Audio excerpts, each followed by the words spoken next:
¿Qué tal, carnales? ¿Cómo están? Bienvenidos a una edición muy especial de esta entrevista de Marito, Friends and Drums. Estoy muy emocionado de presentarles a uno de los grandes de la batería en el mundo. Estoy hablándoles del gran Cliff Almond, que en un momento más vamos a hablar con él. Ya lo pueden ver aquí poco a poco en pantalla. Eh, Estoy súper emocionado. Disculpen mi inglés, la entrevista va a ser toda en inglés, entonces tengan un poquito de paciencia con esto, ¿sale? Hello, Cliff. How are you doing? I'm good, man. How are you? Staying Ah, healthy, hopefully. yeah. How is everything in New York? It's a different time here. It's a little it's jarring, but it's slowly getting back to normal. But we're still under lockdown, so we can't really do very much. Is it as bad as they say on the news, or is it more relaxed? Well, now it depends on what you mean. Like, there's parts that are not as bad, and there's parts that are really serious. I mean, the way that it sort of ravaged the city is really serious. I mean, is scary because I live in Manhattan, and Okay.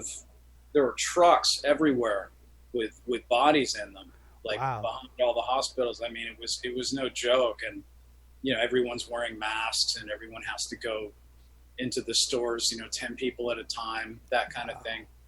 It's now starting to get better because everyone followed the rules, but even with that, it's just scary, and no one's doing gigs, obviously, so that's Yeah. really hard on everybody. That's the hardest part for us as musicians or artists, not to be, with our hands tight and we cannot Yeah. do nothing. Well, maybe we can do some things online to record everything in their houses, in their studios.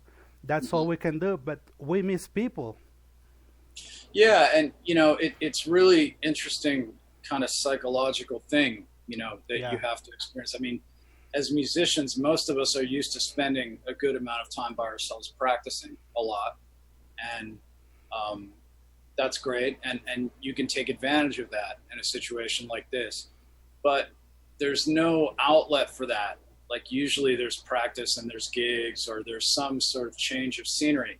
yeah, And with this kind of thing, um, you're in a constant kind of, it's like the same thing every day. After a few months of it, your focus can get a little weird. So you have to either create a schedule for yourself that you can stick to, or come up with new things to clear your mind. It's an interesting psychological exercise. yeah. But well, let's get to the positive side of this interview because I guess we are all tired of talking about Sure. coronavirus and everything.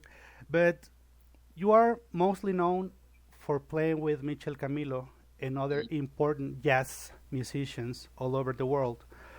But can you tell us how your story as drummer and musician began? At what age did you start to play drums, or when was your first approach to music?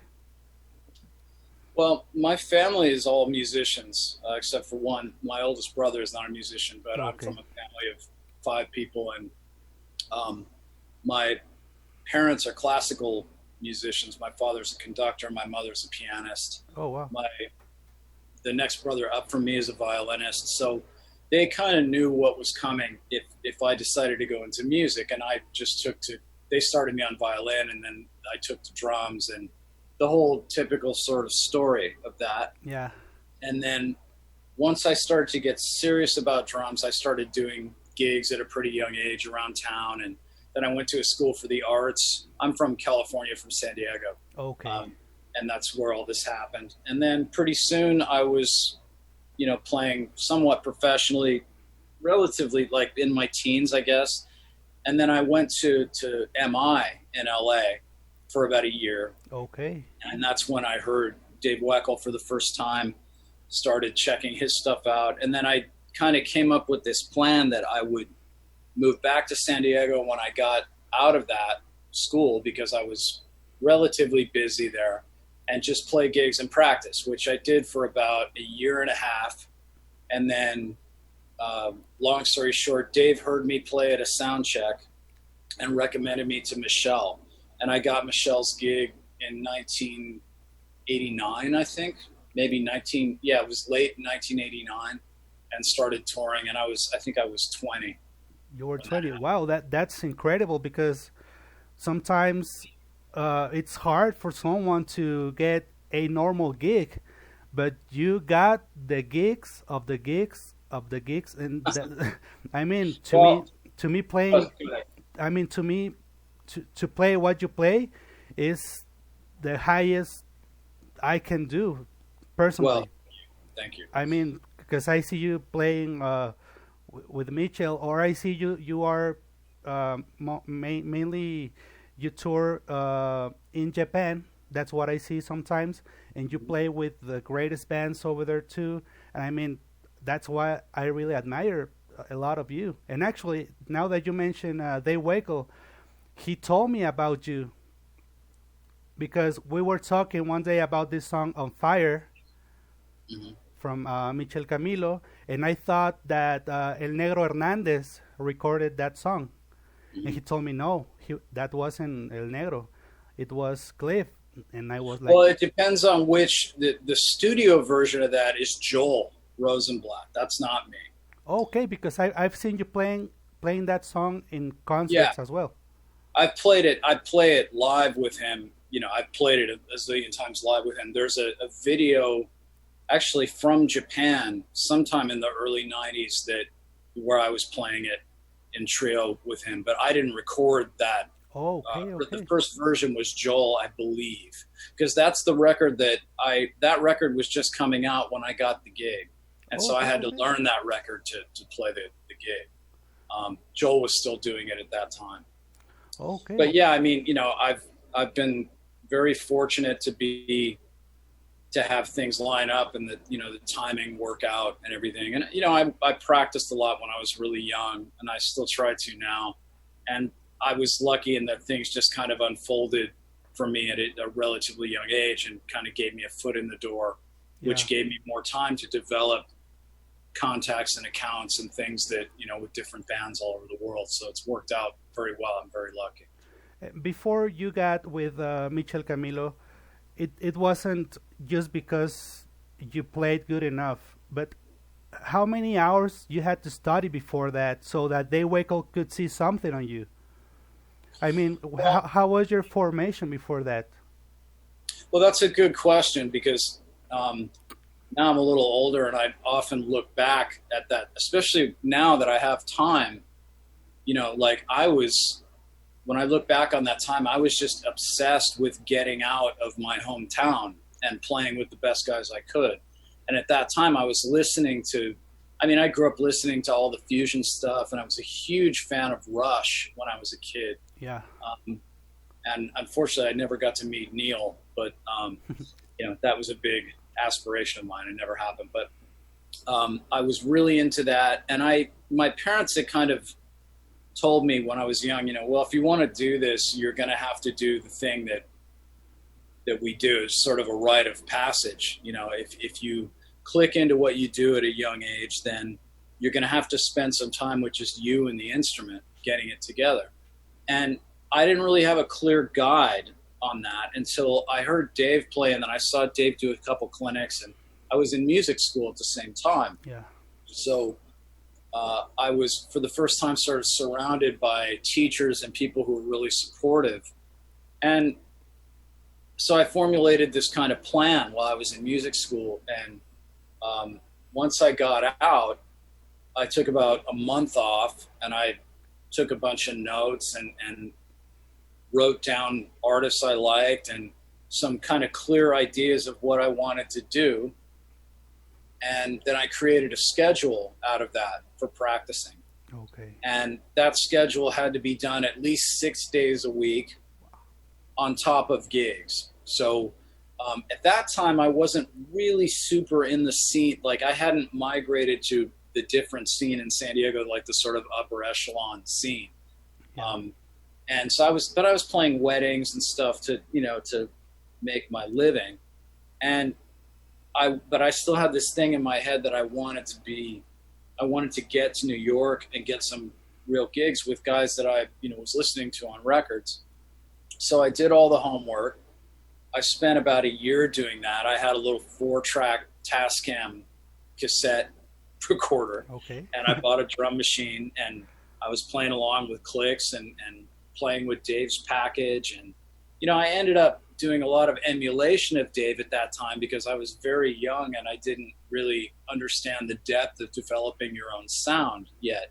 And that's what everybody was doing at that time. Yeah. It wasn't until years later that I had to sort of undo elements of that to get to some other places, but that was basically it. And I just practiced as much as I could, and I taped everything. I taped all the gigs and just learned as much as I could. And when I got the opportunity to get a gig in New York, my brother was actually already here at Juilliard. Okay, so, that's incredible. Yeah, it was very lucky. So I came and I stayed with him and I auditioned and got it. And a few months later I moved here and things kind of took off from there. But the whole, first 3-4 years, I think I played with Michel for 4 or 5 years, kind of exclusively, and then other stuff I started doing. But that first 5 years was really intense, getting inside of everything. And because I'm obviously not a schooled Latin player. I didn't know the traditional rhythms. I didn't know all that, but I'm still a huge fan of that music. Yeah. But I didn't know clave and I didn't know all that stuff. And I had to, here I got this opportunity to play with guys like Giovanni and Cachao and like these incredible like guys who wrote the book on music. And I'm just some surfer kid from California. I felt like I had an opportunity. So I had to really, those guys were so nice to me and they showed me things and it really helped me a lot. And I'm still by no means an expert, but all that was a big opportunity for me. So I just kind of took as much of it in as I could and internalized it. So that's kind of what happened at that time. Yeah, but you were lucky to be surrounded by the best in the subject. Yeah. Giovanni. Yeah. I didn't even know the depth of Giovanni until I obviously had heard his name.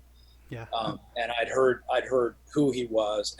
But then I met him and played with him. He was so nice and he was so there have been other situations I've been in where people were not so nice. It's like, if you're not Latin, you shouldn't be playing this or that kind of thing. And listen, I don't judge anybody for any of that, but Giovanni and Horacio too. And a lot of these guys were just so like, here, check this out. Don't do this, do this, very they kind of took me under their wing. And I was so lucky to have that. I learned so much from these guys. Yeah. I'm still learning, Can you name some of your teachers which you had formal classes with? When I was at MI, there were a few teachers that really influenced me. There were the people that everyone studied with, like Joe Picaro was there, wow. Jeff's father. Casey Chereau was a huge influence on me. He's at Berkeley now.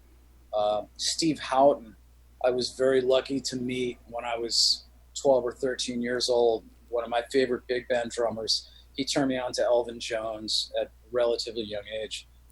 Greg Bissonette I studied with a little bit. Wow. Peter Erskine I took a couple lessons with. Ralph Humphrey at MI was a big influence. Mostly, people that I saw, that whole experience, it's not just about like the teachers, but it's just about the environment. That class had a lot of really great drummers in it that I'm still friends with a lot of them today. And some of them have gone on to do all kinds of great things. And we were learning from each other. And we're all like, late teens, early 20s. Everybody's hungry. We're all going to see Vinny at the Baked Potato.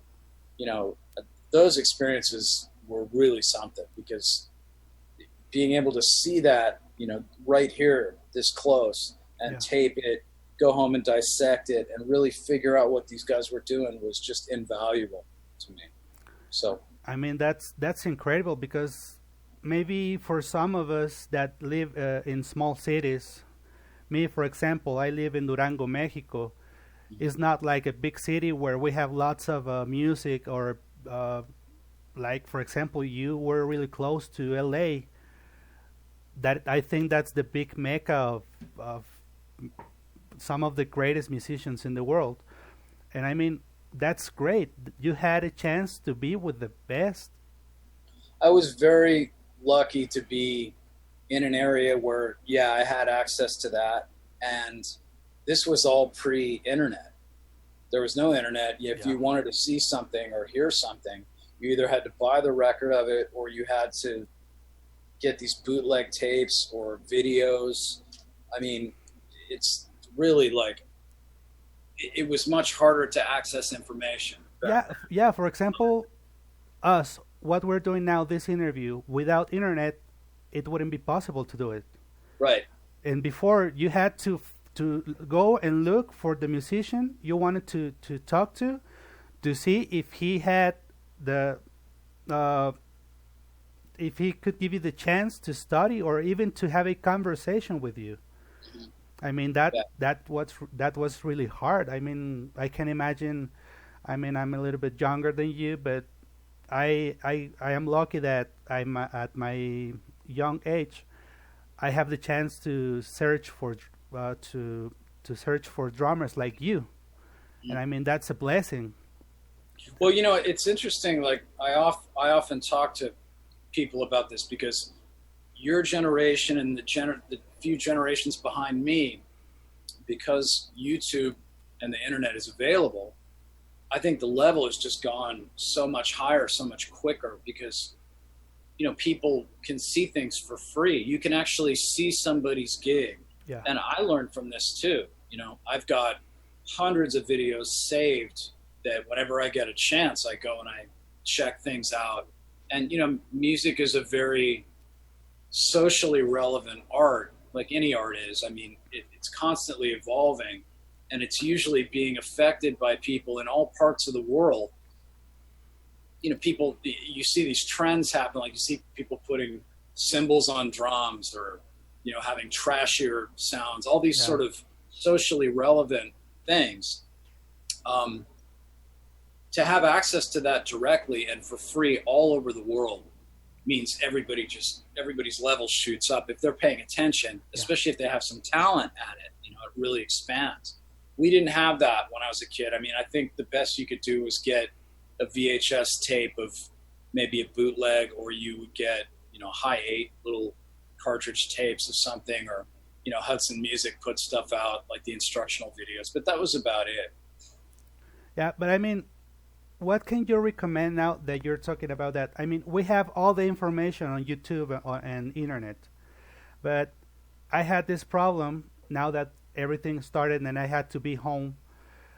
I grabbed my practice pad, I grabbed my stick control book, I started to play.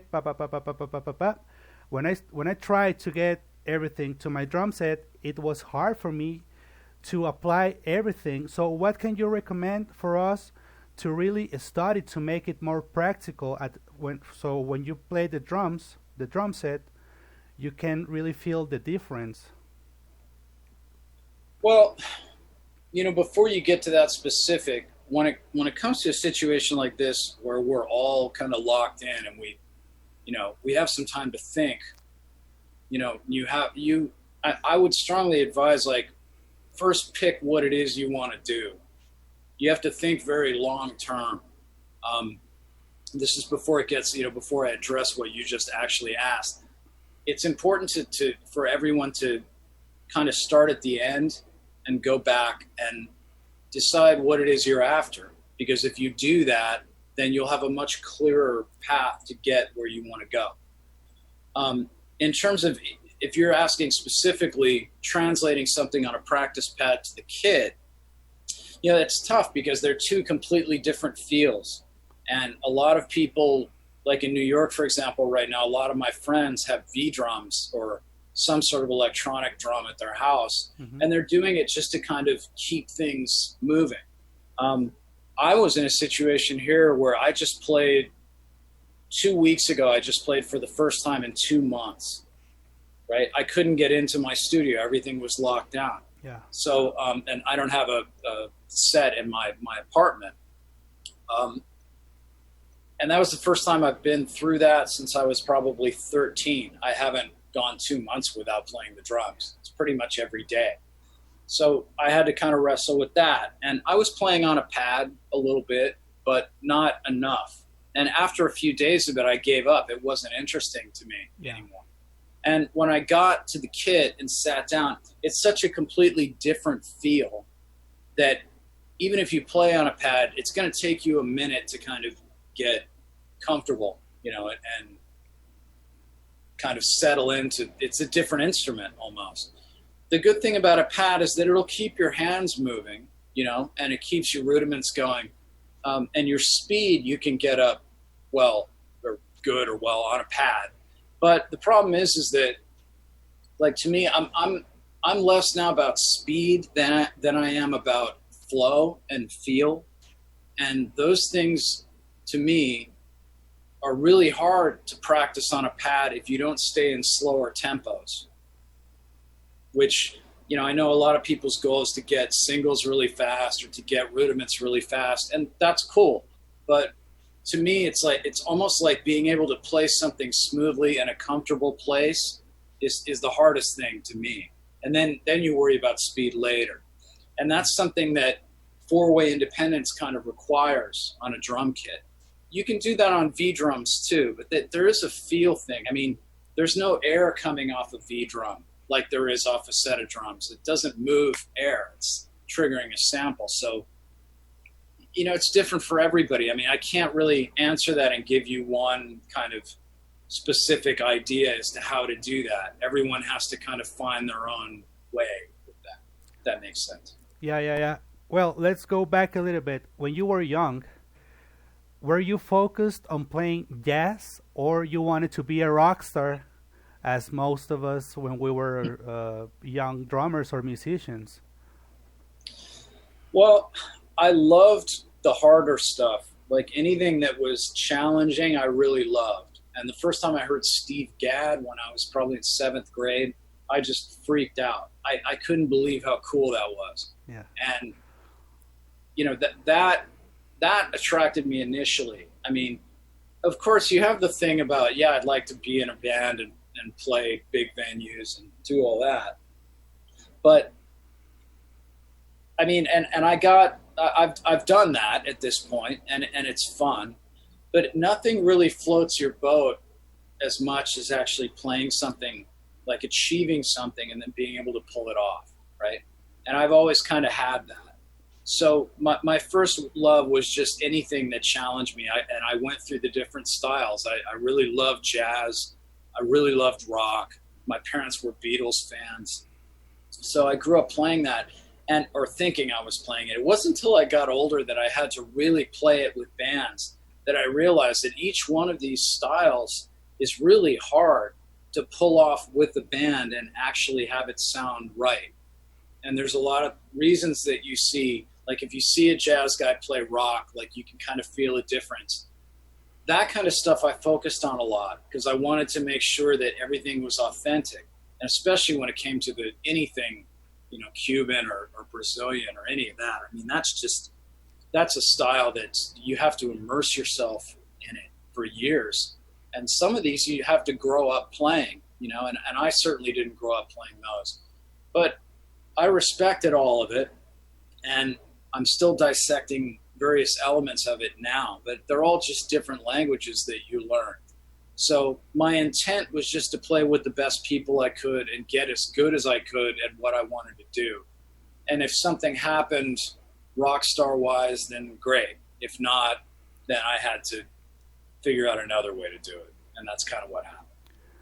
Well, let's change a little bit about subject, and but still on your beginnings. Can you tell us which was your first drum set that you remember? Well, the first drum set that I got, well, I'll start before that. When my parents saw that I was, like, that I wanted to play drums, I was taking pots and pans out like a lot of little kids do and hitting them. So at one point, my parents got me a snare drum, and for my birthday. We didn't have a lot of money in my family, and so they bought me a snare drum, and I just was obsessed with it. Then they bought me I think they bought me a ride cymbal and a stand, and then they bought me a hi-hat. And that's when I started connecting that it's feet too, and So I just played with those three things for maybe about a year. Then at one point, I was dying to get my hands on a drum set because there were kids in the neighborhood that had drum sets, and I just couldn't wait to do it. So they finally rented a drum set for me for about 6 months. They rented a drum set, and it was like the ugliest drum set you could possibly imagine, but you know, it was there, and I played it all the time, and I was crazy about it. And once I think they saw I was serious about it, I don't remember what kind it was, but then they took that back and they bought me a Tama Royal Star drum set. It was silver. Wow. And I will never forget seeing that on Christmas morning. It was like in the boxes. And I was just crying and freaking out. And from that point on, I think I was in 6th grade when that happened. So I think I had that drum set. Yeah, I had that drum set through 17 or 18 years old. Wow. I used that. And then I bought a drum set off of Steve Houghton, a Yamaha recording custom off of Steve Houghton. So that's what I played growing up. Now that you mentioned Yamaha, are you still playing Yamaha drums? I am. Do you have your own sets, or do they send you different sets when you go touring, or how does it work? Everybody's got a different deal. I have a couple of kits here in New York that they sent me that I use for different things, a lot of different snare drums that I have stored here, and they're cartage guys here that deal with them. When you tour, especially in Japan, Yamaha's a Japanese company, so a lot of times, like when you tour, usually I get in touch with the rep from Yamaha. This in Europe too. Yamaha's a big company, so fortunately they have stuff all over the world. If you call the rep, usually they can arrange something. Like if you have a recording somewhere, they can arrange to get something out there.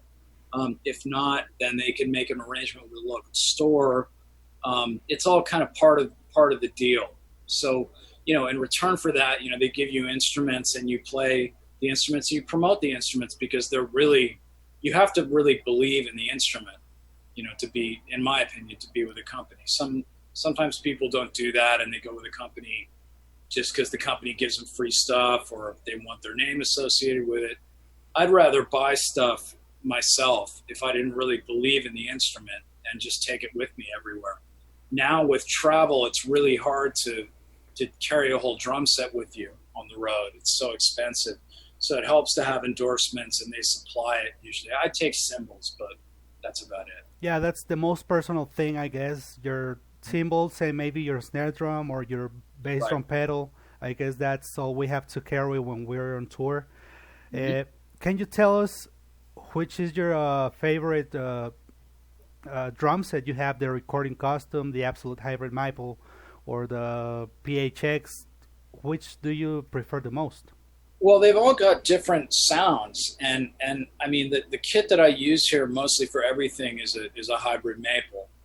I got it about 3 years ago now, and it sounds great on everything, and especially like you tune it up, it sounds great. It's got a great range. A lot of times if I go in the studio with it and I start going around the kit to get sounds, I've had engineers tell me they don't have to EQ the kick drum at all. They don't have to do anything to it. It's just naturally there. That's the other thing with Yamaha too, is that their stuff is really consistent. If you get a kick drum, the next 10 kick drums you try are going to sound not exactly, but very close to the same. And that's very useful for touring because, you get all kinds of crazy drums on the road and some of them can really not sound good.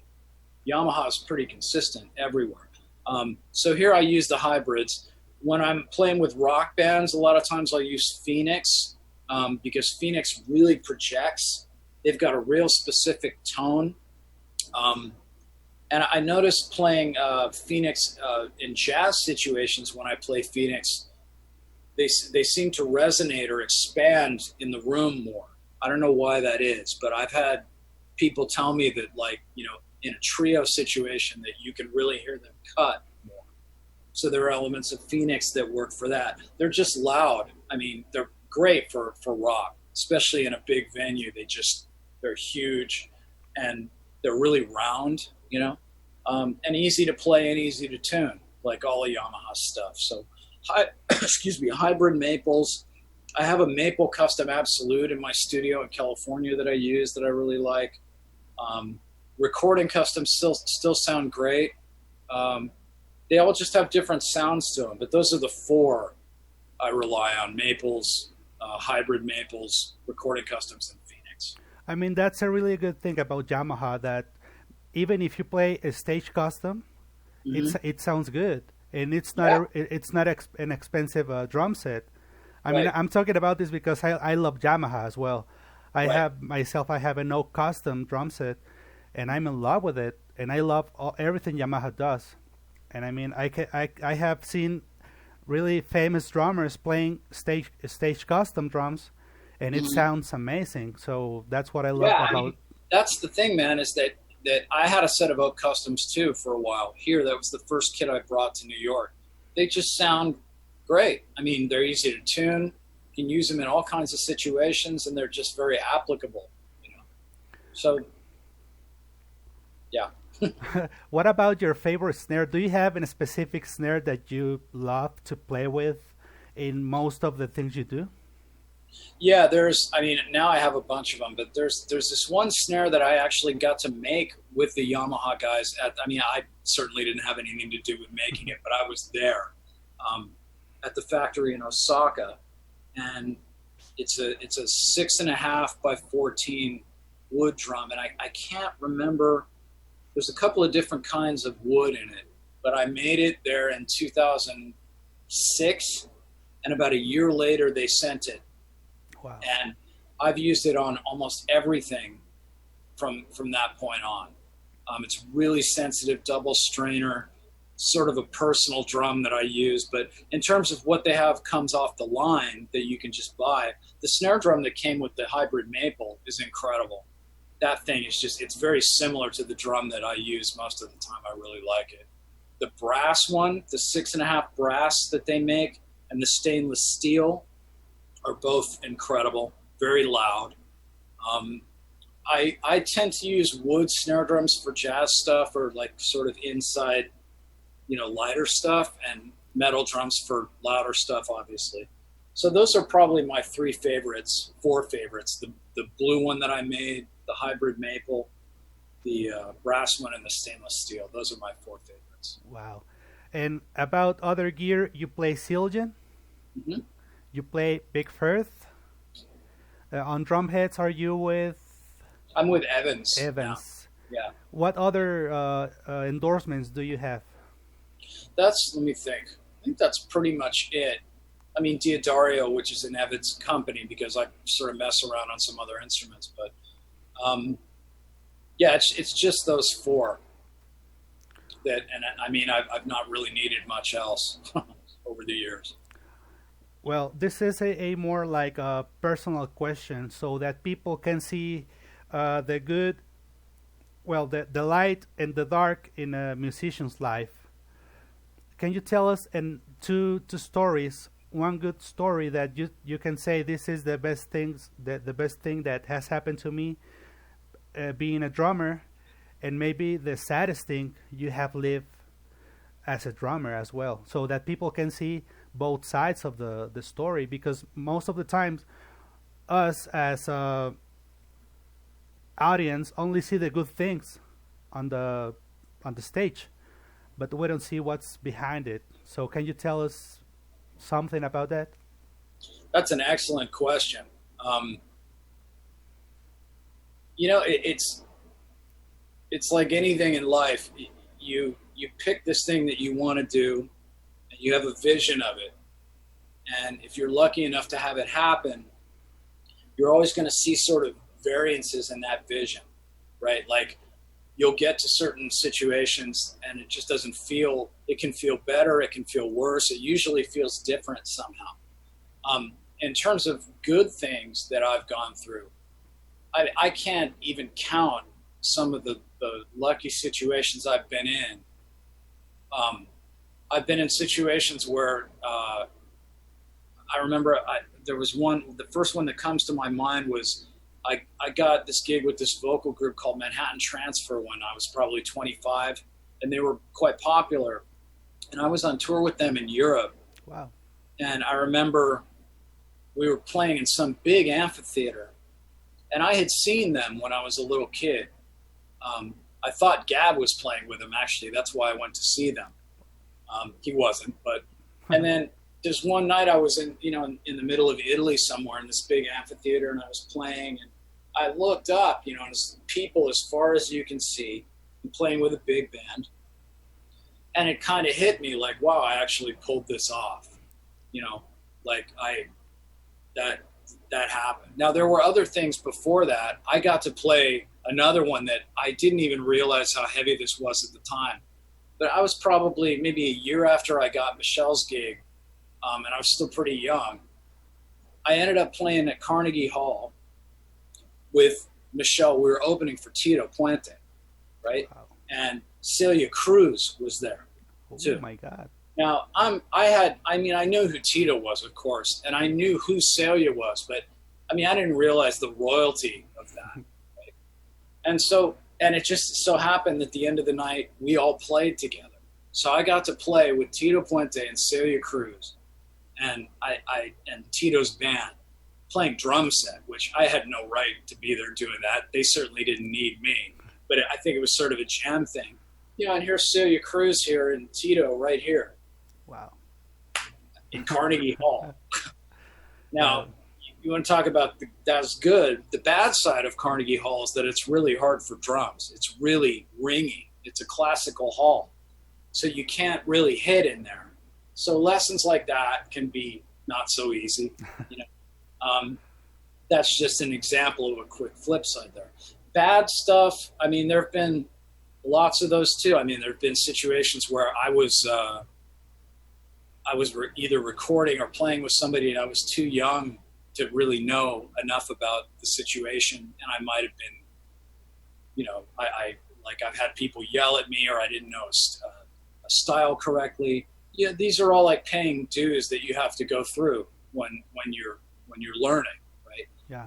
There have been other situations with money where I couldn't get paid.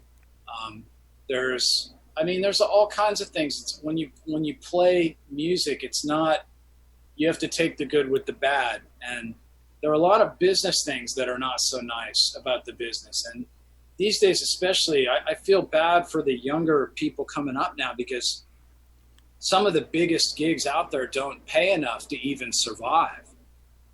And when I hear stories about that, I don't know where we got off, but like how that occurred, but it did.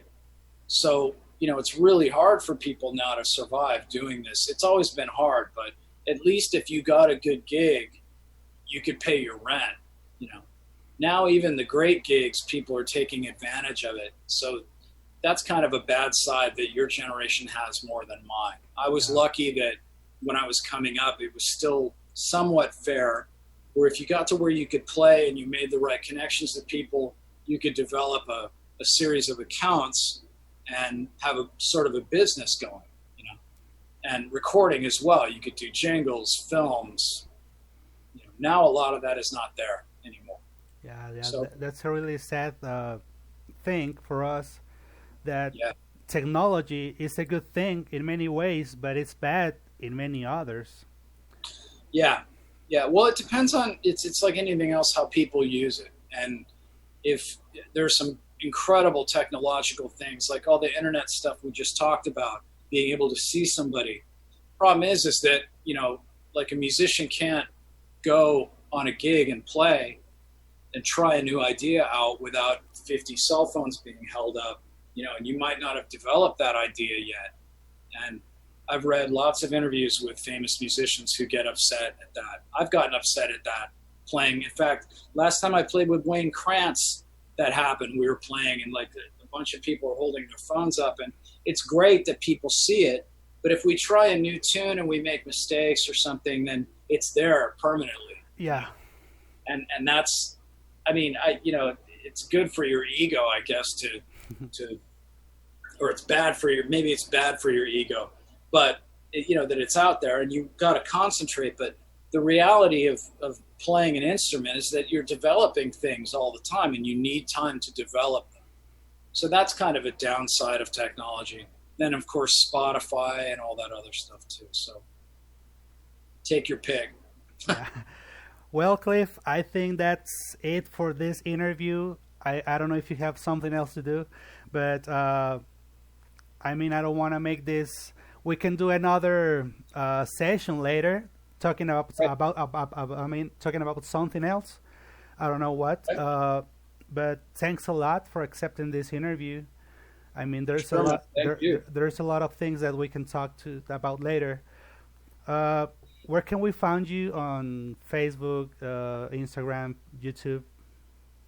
I've got a YouTube channel. It's Cliff Almond Music. Okay. I'm on Instagram at Cliff Almond. It's just my name, pretty much. My website is cliffalmond.com. I've got a lesson teaching site called cliffalmondlessons.com. I'm about to relaunch that because I was doing some maintenance on it. I have 2 new video courses that are about to come out in the next couple of weeks. One is on soloing. One is on what I'm calling grid application, which is related to a YouTube video I did years ago with a paradiddle. So those are coming out in the next couple of weeks. Yeah, and I'm findable. If you just Google my name, it's Almond like the nut. So pretty easy. Okay, well, thanks a lot. Please don't leave yet. Let me just say bye to the audience, and I'll be back with you. Amigos, esperamos que esta entrevista les haya gustado. De verdad estoy muy emocionado, estoy bien nervioso, estoy hasta sudando. ¿Qué más que algo tan chingón que hablar con uno de los ídolos? Y bueno, síganos, búsquenos en las redes sociales como Marito Romo Baterista. En YouTube como Marito Romo también ahí me encuentran para que vean todas las otras entrevistas. Muchísimas gracias y bye.